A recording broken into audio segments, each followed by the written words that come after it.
Hey, Todd Ault here. I'm so happy to present you this keynote speaker from our Risk On Business Conference. I hope you enjoy it as much as I did. Those of you who don't know Anthony, he founded Skybridge. He worked at Goldman Sachs. He, to me, really one of the more important people in the finance world, doing things that you guys probably don't know about, these development zones for real estate. He's a big Bitcoin advocate. Skybridge Capital, everybody knows Anthony was a little bit in politics, but I've actually followed him a long time. And Anthony, we'll get to the questions, but one of the favorite things I ever saw you do was an interview with one of I know his son Brett, was when you Louis Rukeyser passed away and you had Wall Street Week. And I was just curious, I know you only did it a short time, I don't know why, but what was that like hosting Wall Street Week? Well, I mean, first of all, Todd, thank you so much for having me, and love Las Vegas, and hopefully I'll get out there in person next time. But you know, I bought that from Maryland Public Broadcasting, and Mrs. Rukeyser, Lou's widow, was very upset about it, and she didn't want it to return because she thought nobody could replace Mr. Rukeyser, and she's right, nobody could replace him. We were just trying to revitalize the brand. And so what ended up happening was we got it back up on the air. I started inviting people. She reluctantly watched it, and then she happened to like it. And so once she liked it, all the elves, I don't know if you remember the elves, which were his sort of experts, if you will, his panels, they started showing up as well. And then the Fox Business Network bought the program from me.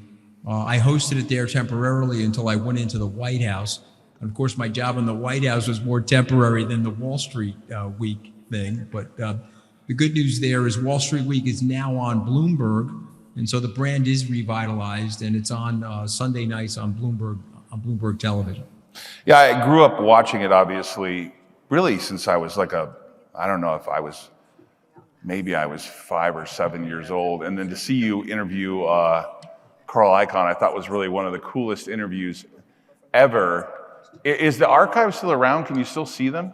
Yes, absolutely. You can go to wallstreetweek.com website or YouTube, and they're all up there. The interview with Carl, which was a legendary interview. If you remember, he was talking about reading books on poker. So when he was a pool boy at the local beach club, he was playing poker with the old men there and ripping them off to tens of thousands of dollars. And he used his poker winnings to pay his tuition at Princeton. And so this was one of the more legendary interviews because we had him totally relaxed, and he was talking about how he learned how to play poker at a very young age. So those of you who don't know, Anthony runs Skybridge Capital, which also has a conference that's pretty iconic, similar to Milken, and it's called SALT. And effectively, anybody in finance, I've never been invited to SALT and probably won't be, but other people have been invited. Well, you're gonna get invited now. I didn't even realize you wanted to go, Todd. I mean, you know. And by the way, I have to ask you something. You're not related to Professor Ault, are you, from Harvard, the tax professor? I don't think I am. Okay. But I do know there's only 8,560 people with that last name, so maybe somewhere. But there you go. Yeah, he was my tax professor at Harvard 35 short years ago. Anthony, one of the things I was fascinated with is you pivoted to Bitcoin, and you run fund of funds, billions and billions of dollars, funds of funds, and real estate funds, development funds. I'm curious as to how you first pivoted to Bitcoin. Well, it's been an odyssey for me, and the thing I would say to all of your delegates is that you have to stay open-minded. I think we have a tendency sometimes as we get a little older to lose elements of our creativity. I think that's a mistake. We have to force ourselves to look at what younger people are looking at and see if we can understand it from their perspective. And so I will tell you guys, I started as a Bitcoin skeptic. When I was at the White House prior to that, people don't remember this, but I was the chief strategy officer at the XM Bank. And I walked into a meeting 5 short years ago where 2 Treasury officials said to me that they wanted to digitize the US dollar and they wanted to do that on the blockchain. And I said, okay, I have to look at this more seriously. And so then after I got fired from the White House, which was not a fun day, and I could just tell everybody, if you're ever having a bad day, you can call me. I can regale you on my firing from the White House. It'll make you feel better. But any event, I went back to Skybridge and I registered the URL, skybridgebitcoin.com. We waited a little while. I wanted to wait until Bitcoin had at least 100 million wallets, Todd. That got there in our estimation in October of 2020. So we made a $270 million purchase of Bitcoin at about the $18,000 level. And so honestly, we've done well with Bitcoin, even though Bitcoin has fallen from its 68 or 69,000 high. So what do you think I know that we have a list of questions, but the fact that you're involved in Bitcoin is one of the processes of legitimizing it. But like institutionally, how much real institutional money besides your own money and maybe everyone that, I'm sure you have the traditional people like me that follow what I do, how much is really being put down there institutionally? So we're tracking that. It's very, very hard to track. Skybridge now has probably $1 billion of Bitcoin and Ethereum exposure, and that's at today's market prices. So if you asked me that a couple of weeks ago, it would have been a higher number. I just did a meeting yesterday with Fidelity where Skybridge is going to be one of the first companies to offer Fidelity's 401k program that's going to include Bitcoin. So when I step back and I look at the landscape, I think that there's several, tens of billions of dollars, if you will, of pent-up demand that will enter the space if we can get a Bitcoin Cash ETF approved by the SEC. I think that's the gate, Todd. I don't think we're going to see massive institutional adoption until the SEC blesses a cash ETF. My friends at Grayscale, who have a $34 billion Bitcoin trust, had successful meetings this week with the SEC. They're optimistic that something can be resolved by the end of June. But you're asking a really good question. I would say we're still in the very early innings. I was out with a few friends Monday night. They said, so where are we? What inning are we in? And I'm like, well, you know what? We're probably just breaking from spring training. We're probably about to start the regular season. So once you get the cash ETF, I think you're going to see tremendous amounts of institutional adoption. But you're asking all the right questions. I think for right now, the bear market is probably a good thing. To see long-term prices at this level, if the cash ETF comes into play, this will be a big buying opportunity for large-scale institutions. I thought I saw you yesterday or the day before saying that balance sheet risk isn't the same. You recall when Lehman went out of business, yes, there was a lot of balance sheet risk, and you were talking about the decentralized nature of that sort of $800 billion drawdown. Yes. Is there any way you could expand on it for people to understand that yes. you don't really lose your Bitcoin, but then and let me follow up with this a little bit. And then Coinbase talked about if they filed bankruptcy, your Bitcoin was at risk, and people on my group were kind of freaked out because we do have some money at Coinbase. I'm curious as to your comments about the decentralized nature of that $800 billion pullback and how it's different than Lehman. Okay, these are great questions. So, and I was on CNBC last night at 4:00 New York time explaining that. And so let me just start with that, and then I'll elaborate, and then I'll go to Coinbase. So what I was trying to say on CNBC, and unfortunately they don't give you a lot of time, is that a decentralized system is way sturdier. It is anti-fragile compared to a centralized system. And so the example I used last night, let's say the central bank, the money center banks, let's say the money center banks tied to the central bank lost $1 trillion over the last week. What type of calamity would that have caused? And so you and I are old enough now where we could go back to the 1998 long-term capital management crisis, the 2008 global financial crisis. And of course, what we know is that the Federal Reserve would have had to induct some kind of capital into those banks to shore them up. But in a decentralized situation, each individual owns their account, a result of which there's no systemic risk. And that's the point that Janet Yellen was making yesterday, and again, she reiterated her remarks this morning.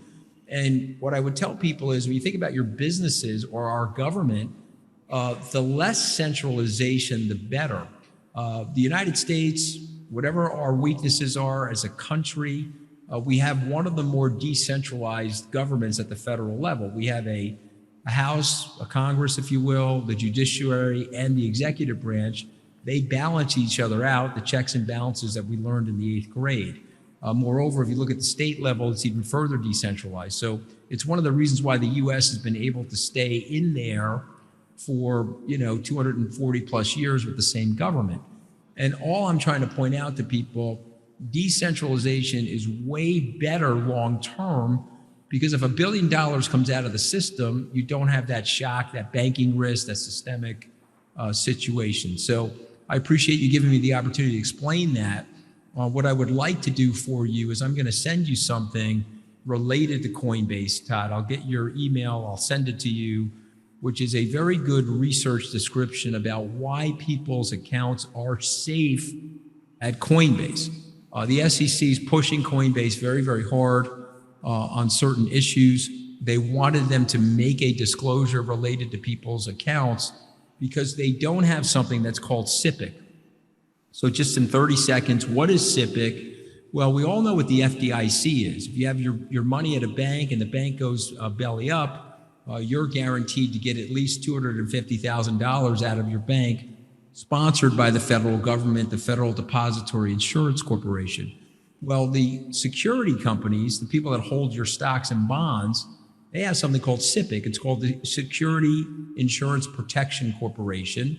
And so let's say one of these banks like a Goldman Sachs or a Morgan Stanley, God forbid, went bankrupt, but you had your stocks in an account there, you would get those stocks back. Well, the SEC is saying that Coinbase, Kraken, and these others, they don't have a security / depository system or an insurance system. And so they needed to put out disclosure saying that in the event of a bankruptcy, there was a potential risk to people's assets there. That was a disclosure that they were forced to do, but that they then did follow up with a very extensive list of things and protocols inside the firm, which totally protect people's accounts. And what I would like to do, Todd, is I'll send that to you. You can give it out to your delegates. They can take a look at it. I'm not worried about Coinbase's solvency, but if I was worried about Coinbase's solvency, there are protective features in place to protect each person's accounts. And I'll just tell everybody there, I have well over $250, $300 million at Coinbase in cryptocurrencies, fiat currency. What do you think I guess it seems like when China banned Bitcoin for the 13th time, which seemed to be the final time for them, that the government got it right. The US-like government didn't do anything crazy, and effectively, we had a chance to mine in Kazakhstan. We had a chance to mine and actually buy one in Russia. I get up every morning thanking God I didn't wire them $40 million. Literally.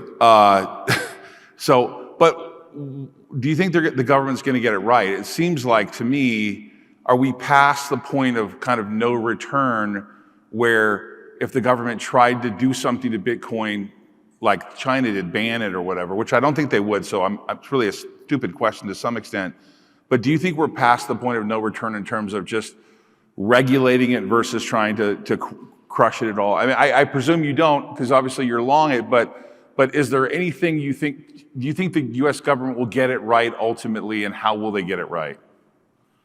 Well, listen, it's reminiscent of what Winston Churchill once said about America. America always does the right thing after it exhausts every other possibility. That's what Churchill said during the World War. I think in this situation, the government will get it right, primarily because we're still in a pluralistic society. And I'll remind everybody that nobody in the government, at the state and local level, the federal level, wanted Uber. They were all trying to reject it regulatorily. But you know who wanted Uber? The people. The people wanted Uber, and so the people got Uber. There are 73 million cryptocurrency accounts in the United States. So 73 million people own a portion of a cryptocurrency. That's sort of like a decentralized lobbying organization it's going to be very, very tough for the government to go up against that. You mentioned China. I just want to point out to people that China has banned Bitcoin, and like Todd said, 13 or so times, most recently last May, where they kicked out all the Bitcoin miners. And then back in December of 2021, they told retail investors in China, if you don't sell your Bitcoin on Yobi, the exchange there, they were going to take the Bitcoin, and that caused another flood of sellers. So yet, despite all of that, 10% of the global transactions that are taking place globally are happening in China. So that speaks to the power of Bitcoin, this libertarian concept, the ability for people to move Bitcoin on USBs or their smart wallets. And the Chinese are still very, very active in the Bitcoin space.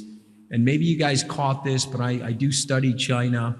About a week ago, the Chinese government put a moratorium on further technology regulation. Okay, that was a very big move. Why did they do that? Well, President Xi's got pressure on him from people inside the party where they're now afraid that if they move that far away from the blockchain, they're going to miss this next great leap in financial innovation. And so you may see China coming back. And now let me just address the regulatory issue in the US. I went to law school, graduated in 1989. I probably learned only two things in law school, Todd. The first thing I learned was don't be a lawyer. I thought that was the most obvious thing. The second thing I learned was about property rights. Ultimately, in the United States, we hold our property rights sacrosanct, and Bitcoin has been deemed property. So whether you like Bitcoin or you do not like Bitcoin, the IRS has said that Bitcoin is intangible property. And I'm telling you, our property rights date back to the Magna Carta. That's 1215. We have over 900 years of legal precedent protecting our property. And so Gary Gensler knows that. People like Elizabeth Warren know that. They can rail on Bitcoin or express their displeasure, but ultimately Bitcoin is going to be fairly regulated in the United States for these reasons. Why do you think it's taken the SEC so long? I mean, why can't we have a cash ETF? They have it in Canada. I think they have it in Europe and Australia. Right. It doesn't make sense to me that we can't have it now. I mean, what is the actual systemic risk? So, listen, there's no systemic risk. They've obviously know that because they've approved the Bitcoin futures, okay? And they took a very sliver of a line there. They said, well, the futures trade in the US, we can see all the trades. They all intersect and are being regulated by the CFTC. But in the Bitcoin Cash, because Binance is trading it overseas, FTX is trading it overseas, we can't see all the trades. So we're fearful of manipulation, so we're not going to allow for the futures. The data is overwhelming that supports that there's no manipulation. But what this really is the way Washington works. Unfortunately, I got my 11-day PhD in Washington scumbaggery, and so I know how it works. You have large lobbying communities for the money center banks that are doing everything they can to slow down Web3 in the world of decentralized finance. And so, what's very, very ironic is Elizabeth Warren apparently hates the big banks. She's supposedly a champion of progressive ideas and for the people that are unbanked in our society. We all know that Bitcoin and decentralized finance actually helps the unbanked, and yet she's railing on Bitcoin at the same time that she's railing on the money center bank. So it's a high level of hypocrisy. But listen, she's going to lose because it's overwhelming in both parties now that they do not want the United States to lose its supremacy in the world of financial services. And so I think this will happen. Now, will it happen as optimistically as Grayscale thinks, which would be June 30? I don't know. But I'm willing to predict that over the next year and a half to 2 years, we will get a Bitcoin Cash ETF.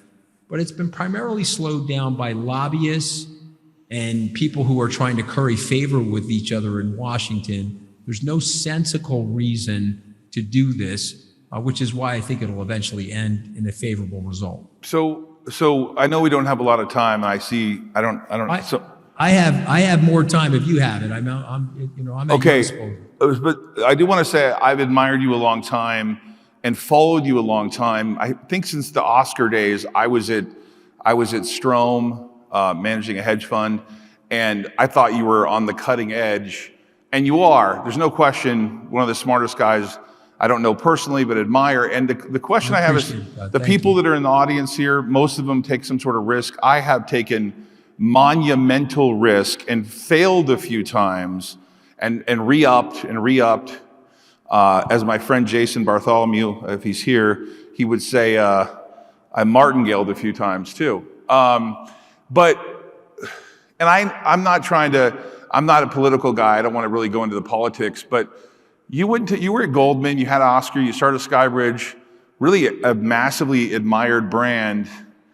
I'm just trying to understand your risk-on moment of deciding to go leave the private sector, a massively successful business, and then it was like you were terrorized, it felt like to me. I was like watching what was happening, and without going into it, I know it hurt some relationships that you mended and stuff like that. So I thought, wow, I admire this guy even more, but what was the moment that you did it, and what was the moment you said, okay, I made a mistake? Because you had to unwind the Skybridge transaction, you had to fix things at home for whatever those reasons are. I don't want to go into those, but I thought this guy is massively resilient. And then after all that, you switched your opinion, and it's not about politics, about what you think of Trump or not, but you did some pretty ballsy things to fix the ship. I'm just curious about what was happening for you then. Well, there's a lot there, so I hope you give me a moment, as I think I want to explain this to people. So I am not a politician. I've been a lifelong entrepreneur. I grew up in a blue-collar neighborhood where my dad was a crane operator. He worked by the hour, and he was in a union for 42 years. So in hot and cold weather, he was outside operating a crane, 87 years old today. And so I have an enormous amount of respect for him and his work ethic. I would never say I grew up poor. I grew up in the middle class. I would never dishonor my dad by saying otherwise. But my parents had this great aspirational love of the country. They wanted me to go to school. I was lucky enough to get to Tufts and Harvard Law School. My mother actually thought it was Hartford Law School, Todd. So I grew up in an uneducated house. But when I got to Goldman, and my mother was telling her friends, by the way, that Goldman was a law firm because she was embarrassed I didn't become a lawyer, but that's a whole other topic.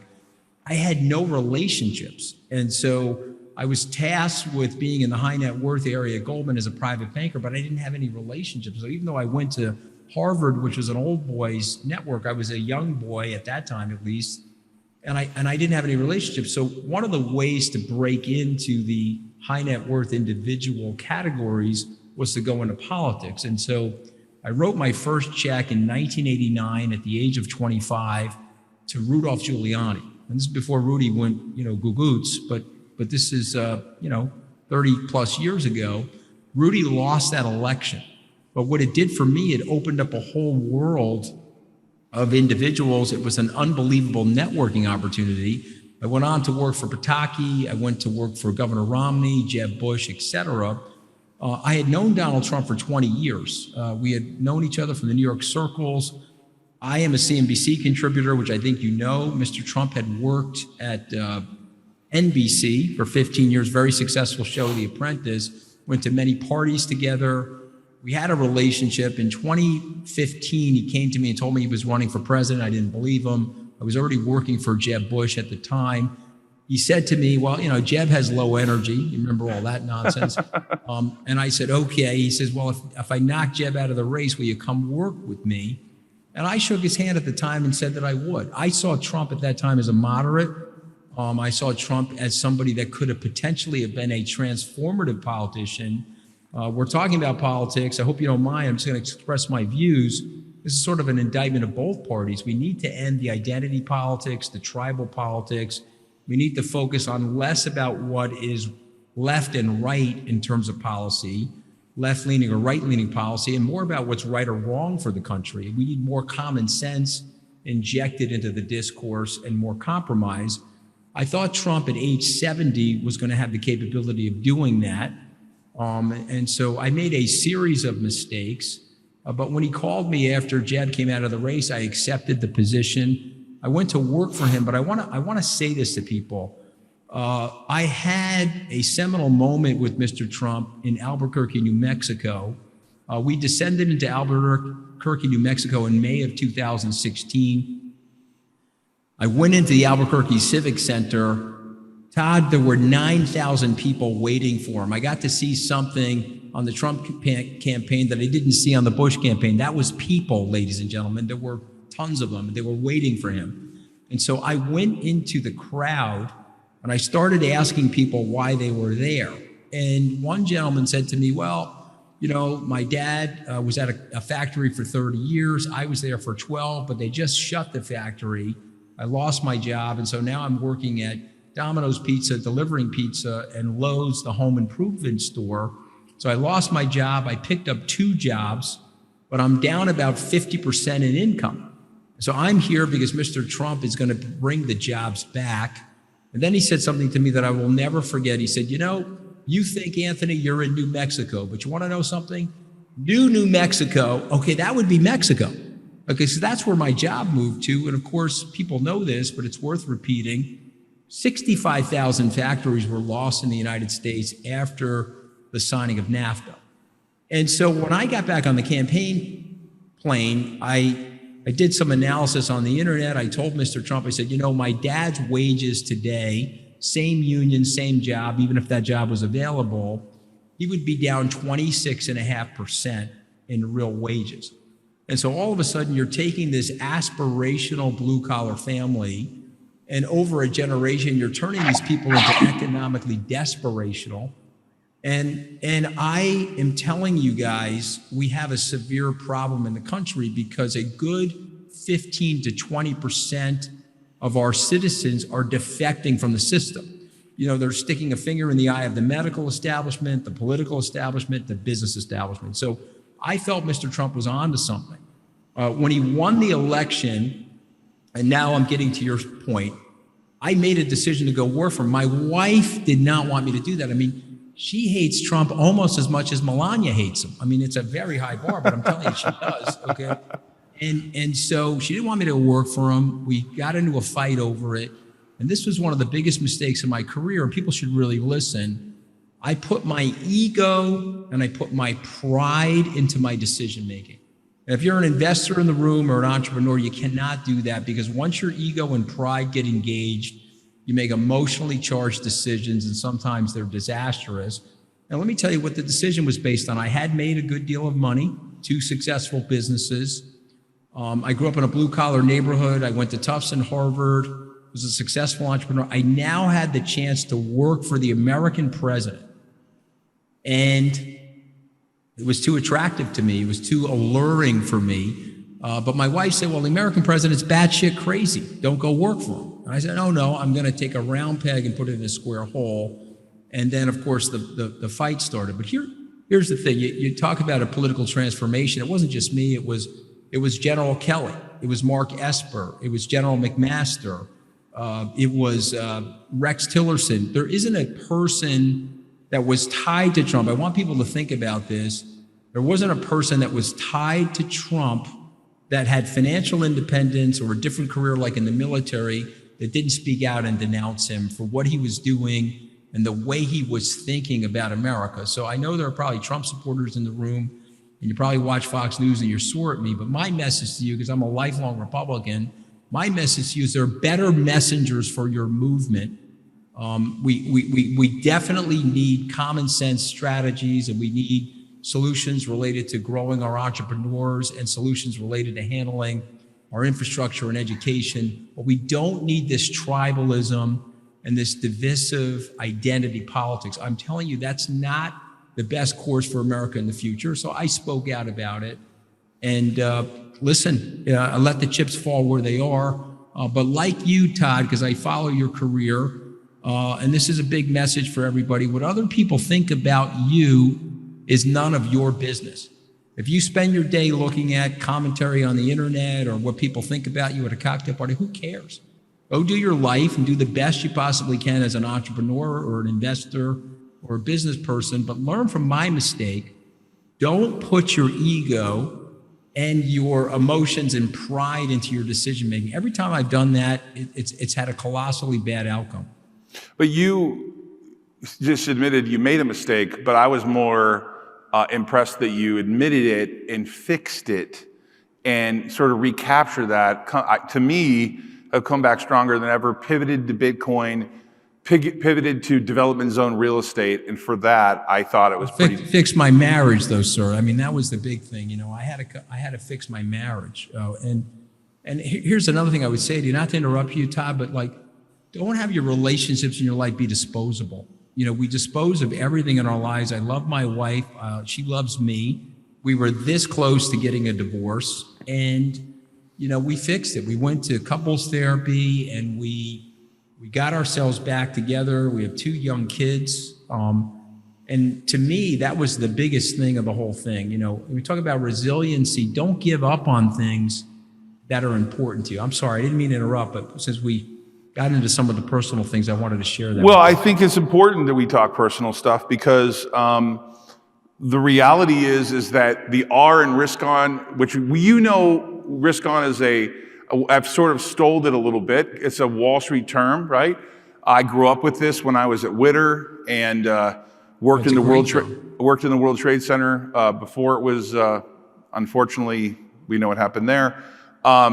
But it's really a relationship thing. And I wanted to point everyone, I was going to interrupt him for a second, but I didn't need to because we didn't talk before this, but his relationships, the ones that he wanted to build, it's the most important part of making money, being an entrepreneur, developing. I can see people in this audience that I've developed a relationship over a long period of time, some of them that have been very stressed at me, and I'm looking at one of them in particular, Steve Smith over there, and thinking to myself, you got to stick with your relationships. They're the most important thing. And Anthony, it's your relationships that brought you back from what you thought was your mistake, I assume. Well, I appreciate you saying that because, you know, that aphorism that your grandmother talked about, be nice to the people as you're going up the ladder, because you're going to meet those same people as you're going down the ladder. I know many people, through their arrogance or their self-importance, they mistreat people. And if they have a fall from grace, they have less of an opportunity or a path of recovery. So, you know, I was gratified by the number of people that reached out to me, Todd, when I was in my descent, if you will. But you got to be nice to people. There's niceness is a superpower. Niceness is a business skill. And, you know, my dad was a crane operator, but my grandma, my Nana from Italy, she was a maid. And so when I'm in the hotels, like that beautiful Hotel Paris in Las Vegas or any of these hotels, I'm always leaving extra money because I'm like, hey, this could be somebody's grandmother, you know? And so I think there's a karmic thing about that. It has to be nonlinear. It has to be non-transactional. If you think that way about your life, a lot of good things will happen to you. And I'll tell you another thing. You have to always think of yourself as lucky. If you were born in the United States and you were educated here or got a college education, my God, you have won the lottery. And so we have to always look at our lives from a position of gratitude and what we have and what we need to be grateful for. And if you think of yourself as lucky, you know what happens? You get more lucky.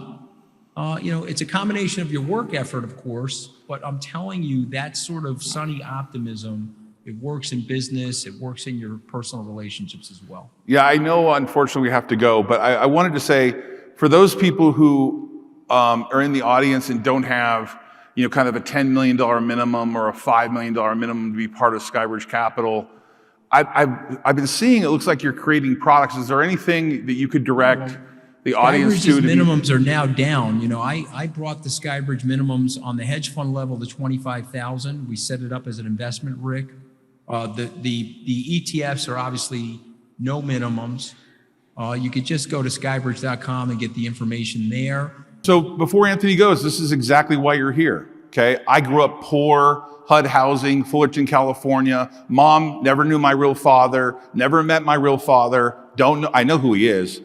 And Anthony grew up middle class, got himself to Harvard, and he just gave you his email. It's all about relationships. If you have a great idea and it's a reasonable idea and you're a reasonable person that develops relationships over time and earns trust, you can get to Anthony Scaramucci. Anthony Scaramucci, thank you so much for being here, everybody. Thank you. A real honor to be here, Todd. I hope I can get the chance to meet you in person next year, or certainly before that. Really appreciate the opportunity today. Thank you. Anthony's obviously opened up products for people like myself that could invest. I never could afford those $20 million minimums that Anthony has, but now it's $25,000. So the world's opening up to everybody. Anthony, thank you so much. Thank you. Really, really big honor. Thanks, Todd. Be well. Thanks for watching. Risk on, everybody.